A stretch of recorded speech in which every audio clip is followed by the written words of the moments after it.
Қазақстан тәуелсіздік алғалы бері жасаған ең үлкен қателіктердің бірі 2015 жылы қазақ хандығының 550 жылдығын тойлауы болатын.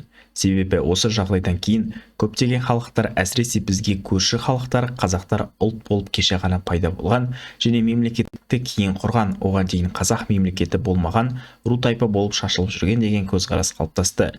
Тіпті біздің арамыздағы тарихтан ешбір хабары жоқ адамдар, мен қандай да бір тарихты айтар болсам, оның қазақтарға қатысы жоқ, қазақты күлкіге қалдырма деп өз тарихын мойындамайды.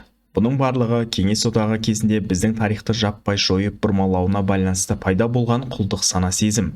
Әлі де бізге көп жұмыс жасап, халықтың көзін ашып, рухын оятуымыз керек. Себебі қазақтар өзінің шынайы тарихын біліп, әлемнің көптеген бөлігін қамтыған ірі империялардың қазақтарға тиесілі екенін түсінген кезде ғана бұрынғы ата-бабамызда болған батырлық пен күш-жігерді қалыптастыра алады. Соны білген коммунистер жаппай барлық жерден біздің тарихымызды жойып, қатты бұрмалап тастауға тырысқан. Ежелден бері қазақтар батырлар жырын дәріптеп, бұрынғы батырлардың ерлігін үлгі қылып, балаларын жас кезінен жаудан қорықпайтын нағыз ер қылып өсірген.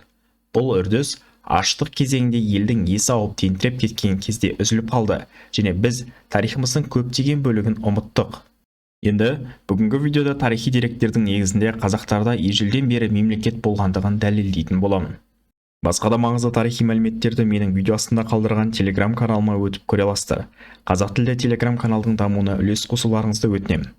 Қазақ хандығынан бұрын қазақтарда мемлекет болмаған деушілердің сөзін теріске шығару үшін мемлекеттің нышандарын анықтауымыз керек. Біріншіден, мемлекеттің жер көлемі болу қажет.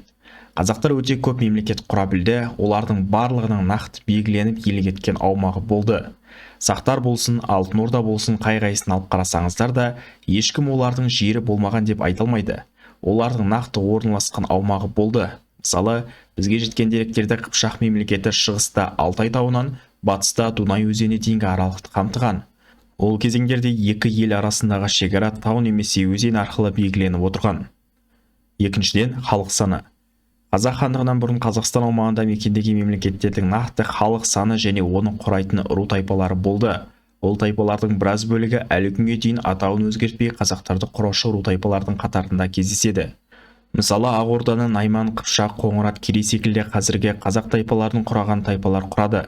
Бізге жеткен деректерде оңтүстік Қазақстанды мекендеген Үйсін мемлекетінің халық саны 630 мың болғаны айтылған. Үшінші, басқарушы билік.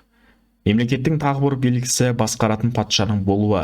Қазақстан аумағында мекендеген мемлекеттерді басқарушы адам болды. Бізде олар хан деп аталды және нақты бір әулетке тиесілі болды. Мысалы, түркі кезеңінде тақта Ашин әулеті болса, Шыңғыс ханнан бастап Моғолстан, Алтын Орда, Ақ Орда және тағы сол секілді көптеген мемлекеттерді Шыңғыс ұрпақтары басқарды. Төртіншіден, тәуелсіздік. Әлемдегі ең тәуелсіз халықтардың бірі қазақтар болған. Себебі орыстарға дейін бізді бірде-бір бөтен ұлт тұтастай бодандыққа түсіре алмады. Қазақ жеріне басып кірген көптеген шетелдіктер үнемі ауыр шығын мен жеңіліске ұшырап отырды. Парсы патшалары Кир мен Дарий, Александр Македонский, Таң империясы, Цин империясы, қалмақ жоңғарлар, осылардың барлығы қазақтардың тәуелсіздігін бұза алмады. Ежелден бері өте жауынгер көшпенді қазақтардың бір тайпасы басқасын жаулап алмаса, сырттан келген өзге ұлттан болған басқыншыларға тістегеннің тісін сындыратындай жойқын қарсылық көрсете білді. Сондықтан Қазақстан аумағында мекендеген мемлекеттер көп жағдайда ішкі сыртқы саясатта дербес түрде шешім қабылдап тәуелсіз болған. Бесіншіден, заң жүйесі. Кез келген мемлекетте белгіленген нақты бір заң жүйесі болады. Әлбетте, заң болмаса халық басқарылмай тұрақсыздық пен анархия орын алады. Қазақстан аумағын мекендеген мемлекеттерде заң болғаны жайында бізге анық түрде тарихи деректер жетті. Түркі империясы кезінде ішкі тәртіпті реттейтін заңдар қалыптасқан, олар оны төре деп атаған. Бұл жайында Орхон Енесей жазбаларында кездеседі. Мысалы, хан қайтыс болғанда таққа әуелі баласы емес інісі отыратын болған. Егер інісі болмаған жағдайда баласы отырған. Бұл үрдіс қазақ хандығында да жалғасын тапты. Түркі заңдары бойынша жақын туыстардың үйленуіне тыйым салынды. Тоқал алу ер адамдардың әйелдерін асырай алатын мүмкіндіктерін ескеріп рұқсат етілді. Жауды жеңгеннен кейінгі әскери олжа белгіленген тәртіп бойынша берілді. Жасы үлкендерге, әсіресе ақсақалдарға құрмет көрсетілуі маңызды болды. Шыңғыс хан империясында жасақ, яса деп аталатын заң болды. Ал ислам дінін қабылдаған қазақтар арасында шариғат заңы тарады. Алтыншыдан, мемлекеттік ту. Қазіргі уақытта кез келген мемлекеттің өзіндік белгісі, яғни туы болады. Бұрын Қазақстан аумағын мекендеген мемлекеттердің кейбірінің туы болды және бізге жетіп расталды. Мысалы, түркілердің көк туында қасқырдың басы бейнеленген.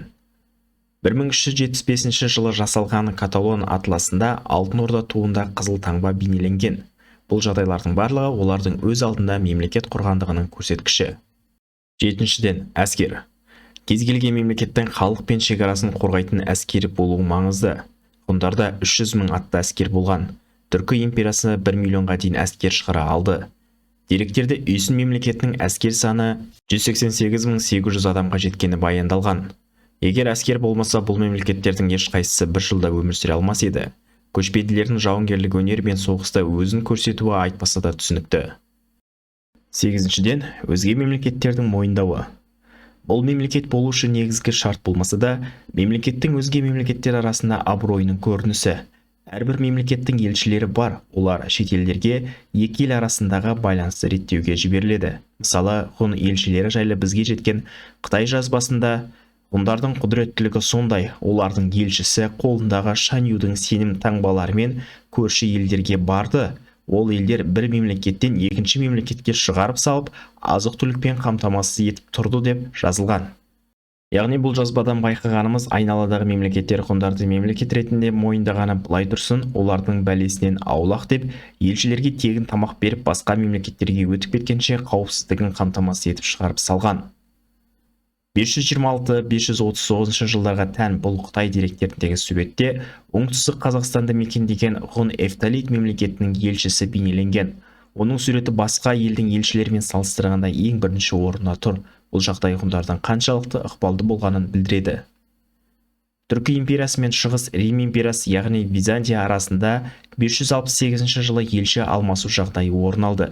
Византия елшісі Земархтың Сырдария бойына келіп, Естемі ханмен кездесуі Византияның түркілерге мемлекет ретінде қарағанын көрсетеді.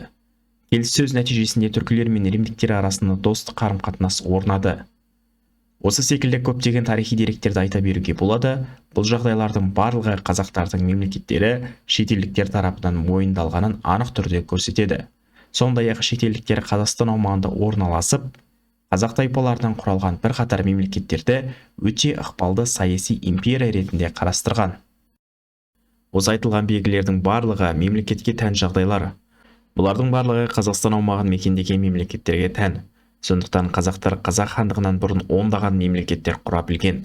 Қазақ халқының жасын қазақ хандығының жасымен есептеу ақымақтық. Оның жарқын көрінісі қазақ хандығының негізін салушылардың бірі Жәнібек ханның әкесі Барақ Ақ Орданың соңғы ханы болған. Демек, баласы қазақ болады да, әкесі қазақ болмай қала ма?